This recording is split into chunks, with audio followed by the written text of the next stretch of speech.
Dahil sa iyong hangarin sa bawat Islamic na kaming lahat ay karapat-dapat pagsapit na kami mananana sa iyong kaharian at pakailan-kailan.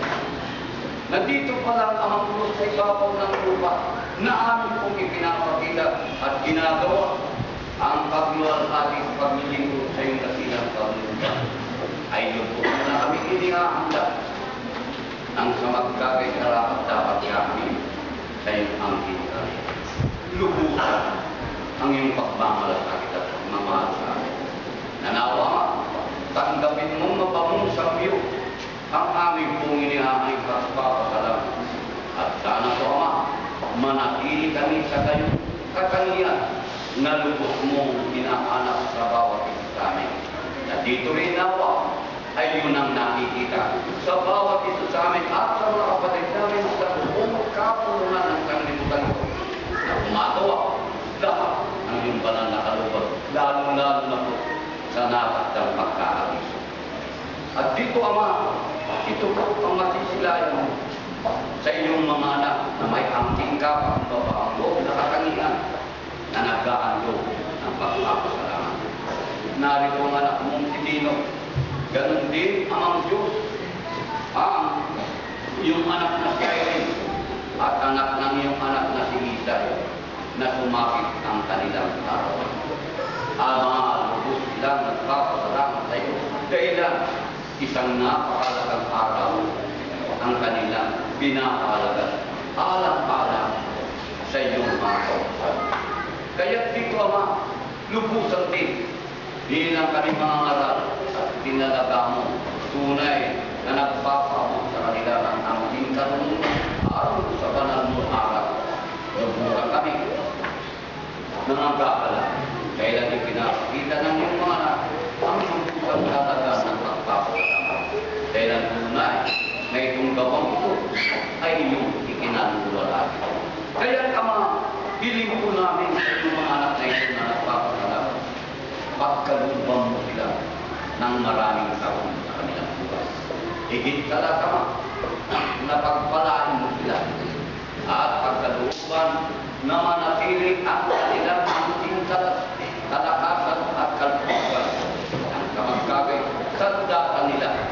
At lahat ang kanilang gawain dito po sa banal na ayon po sa paggawa nila ng banal ng pagkutan, ganun din sa mga tungkulin din nila sa bawat pamilya at dito po sa ibabaw ng lupa. Lubog kami umaasa na huwag mong pabayaan ang iyong mga anak. At dito rin, pagkalubang mo ang kanilang kanais-nais na itinutulog tayo alinsunod na rin naman po sa punay mong kalubat, lalo-lalo na po na ikaw ay pulpot at pagpapala na siya rin tunay na inakal namin mga anak.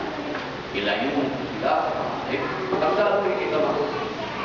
Nanaway ang iyong pagpapala ay sa kanila. At lalo-lalo na, Ama, sa isang bata, katutubong na ng anak. Lubusan mo ang kalingan ng bata ito. At tunay din na pagkalooban ng kanyang sa kanyang pag-aaral upang magkaroon lahat ng bagay ay walang anumang bagay na makapagpipigil sa hangarin ng iyong anak na ikaw ay lulatingin at pagtisuran. At darating din ang panahon ng bata ito na magiging lingkod ko rin sa iyong banal ng bayan.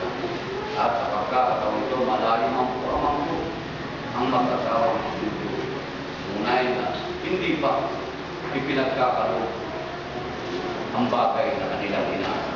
Dapat makailan. Ngayon, ang kalungkutan ng mag-asawa kailan sa pagkawanay na alam nila, nagiging anak nila. Ama, malayo na ng iyong anak. Hiling po namin na iyong aliwin sila na sa pagkakataon ito, hindi pa akda magkaroon sila. Pero hinihiling po namin na iyo ka ng pagkaroon na siya magbibigay at ilan at katalakan sa kanilang pagkakaroon bilang ikatao. Nakikit, Ama, nanawa, aliwin mo sa lahat ng baka at kanilang pulungan. Huwag kami umaakama ng aming kaibigan nito. Kahit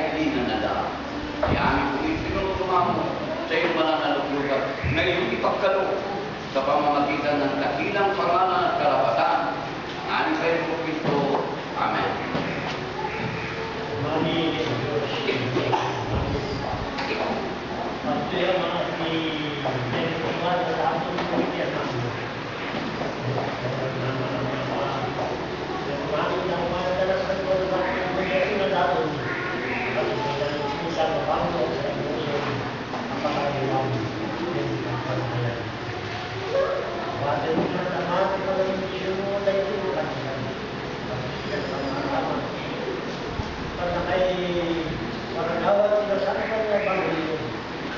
Kasi kita pakinggan tayo biasa. Pagkawan sa ama, yung may ani. Bakit hindi mo tama hindi sila may pagkidaan na gidana? Kaya kami na sa maray sila kami sa